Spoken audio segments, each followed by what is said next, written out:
오늘의 주제는 교통사고에 한방치료를 언제까지 받을 수 있는가가 아니라 교통사고 치료를 언제까지 받아야 하는가에 대한 내용을 주제로 합니다. 둘 다 교통사고의 치료 기간이나 빈도에 대한 질문이기는 한데 앞의 질문은 치료 기간이나 시술 빈도에 대한 피해자의 권리를 묻는 질문이고 뒤의 질문은 마치 의무를 묻는 듯한 질문이라서 좀 많이 다르죠. 아직 채널 운영 초기라서 다양한 시도를 해볼 생각인데 당분간 저는 대본 작성과 인트로 녹음만 할 생각이에요. 효율을 높여서 영상 제작 시간을 단축시킬 수 있지 않을까 하는 아이디어로 시도해봅니다.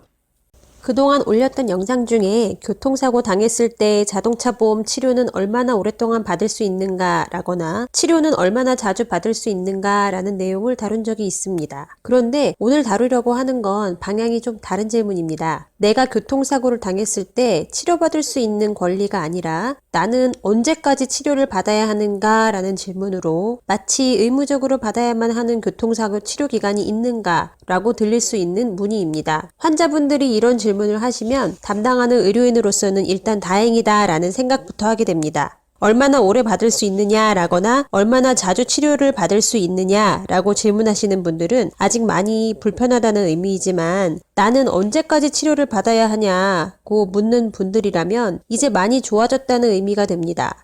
그래서 치료를 담당하는 직무에 있는 의료인으로서는 이제 마무리 치료만 잘하면 되는 단계가 됐구나 라고 이해를 하면 되기 때문입니다. 자, 저는 유튜브 영상 중 여기를 확인하세요 라고 링크 버튼 다는 법을 모르기 때문에 이전에 다루었던 내용을 간략히 정리해 봅니다. 교통사고 피해자의 치료기간과 시술 빈도에 관련된 권리는 본인이 다 나았다고 생각될 때까지 계속 치료를 받을 수 있고 초기에는 매일 한방 치료를 받을 수 있지만 시간이 지나면서 치료 가능 빈도의 권리가 점점 줄어들어서 사고 발생한 날로부터 6개월을 초과하면 주 1회의 치료만 보장된다 라고 했습니다. 이건 권리입니다. 피해자가 보험 사기와 같은 위법 행위를 한 게 아닌 이상 당연히 주어지는 권리입니다. 의무가 아닙니다. 치료를 그만두고 싶다면 언제든지 중단하시면 됩니다. 저한테 물어볼 필요도 없습니다. 그런데도 언제까지 치료를 받아야 하느냐라고 질문하신다면 그 의도가 두 가지로 해석됩니다. 첫 번째, 이제 많이 좋아진 것 같은데 나중에 후유증을 생각했을 때 언제까지 치료받는 게 좋겠는가 라는 의미. 그리고 두 번째, 이제 많이 좋아진 것 같은데 합의하자는 전화가 안 온다. 언제까지 치료받고 있어야 합의 전화가 오는 거냐? 라는 의미 같습니다.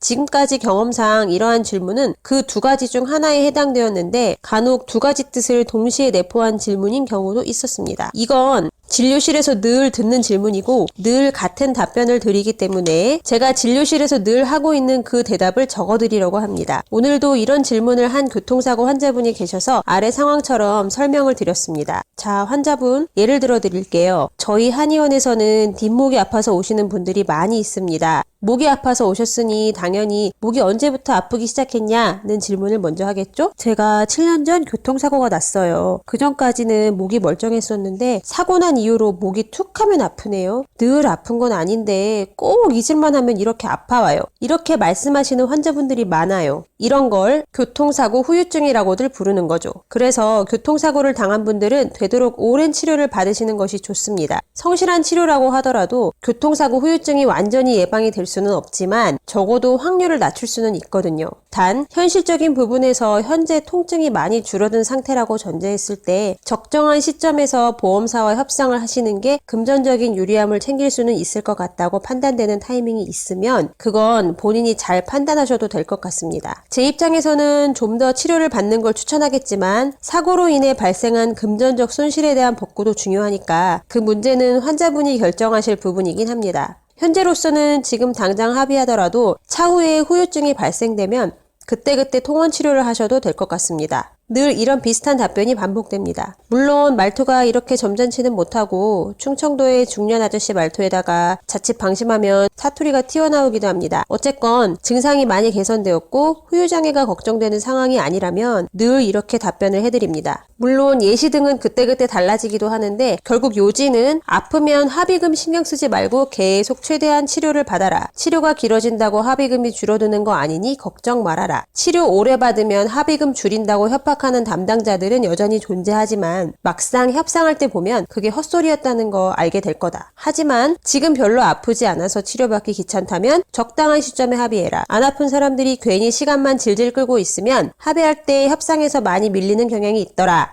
뭐 이렇게 요약할 수 있죠. 제가 늘 관찰해왔던 환자분들에게는 제가 각자 상황을 보고 설명드리면 되는데 제가 상황을 지켜봐온 분들이 아니면 단언하기가 어려워서 1. 만약 이런 상황이면 이렇게 하시고 2. 만약 이런 상황이라면 이렇게 해야 하고 3. 혹시 이런 걸 겸하고 있으면 이래야 하고 이렇게 머릿속에 떠오르는 경우의 수를 짚어봐야 하니까 답변이 장황해질 수밖에 없습니다. 그래서 인터넷으로 저한테 언제까지 치료받고 있어야 하냐고 물어보실 게 아니라 지금 통증이 많이 감소한 상태라면 현재까지 본인을 치료해주신 한의원의 원장님에게 물어보시는 게 좋습니다. 물론 합의금을 물어보시라는 게 아니고 내가 이 시점에 합의를 하고 치료를 종결했을 때 지금까지 내 몸을 관찰해온 의료인으로서 향후 치료에 대해 조언해줄 만한 사항이 있는지 혹은 예상되는 중증의 가능성 등을 물어보시라는 의미입니다. 결론입니다. 몸이 많이 나은 상태라면 지금이라도 치료를 중단하고 합의를 고려하셔도 됩니다. 하지만 담당 한의사 원장님에게 먼저 조언을 구하시는 것을 추천합니다.